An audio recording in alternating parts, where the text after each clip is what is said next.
انا ماشي.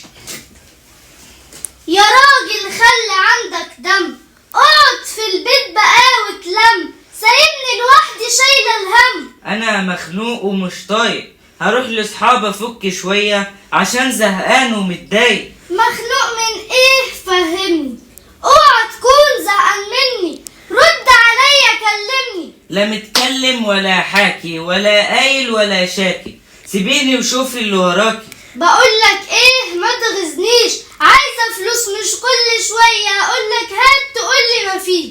فلوس ايه تاني يا اخواتي؟ مش واخده امبارح وقلت اجيب كل طلباتي؟ لا حوش حوش حوش، اعمل ايه؟ جبت ربعها وما كفوش، قسط التلاجة ما دفعتوش، حجزت الفستان اللي عجبني وما جبتوش. قسط التلاجة 1000 جنيه، اما الفستان لازمته ايه؟ بقالي سنتين قايلة عليه. اسرقلك يعني ولا اعمل ايه؟ وبقيت المرتب صرفته في ايه؟ رد بسرعة يلا يا بيه. يا بت خلاص جننتيني، ابعدي عن وشي قرفتيني وبطلي رغي خنقتيني. ما هو الحق بيزعل، لو مش غلطان هتكمل، حتى كلامي مش متحمل. غلطان في ايه معرفش، طلبات البيت ما بتخلصش، ودايما مبوزة في وشي، وزباين الشغل ما ترحمش، وكتير افك عن نفسي.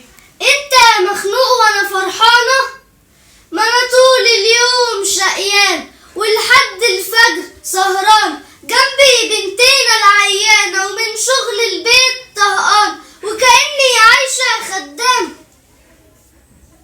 خلاص يا حبيبتي ما تزعليش، النهارده ما تطبخيش، هجيبلك كباب وكفتة وعيش، وهجيب فيكولا ما تقلقيش. يا حبيبي يا سعد يا ابو عيال، يا سندي يا فرحي يا غالي، حاسس بتعبي وألام، يا ريت تسامحني على كلام.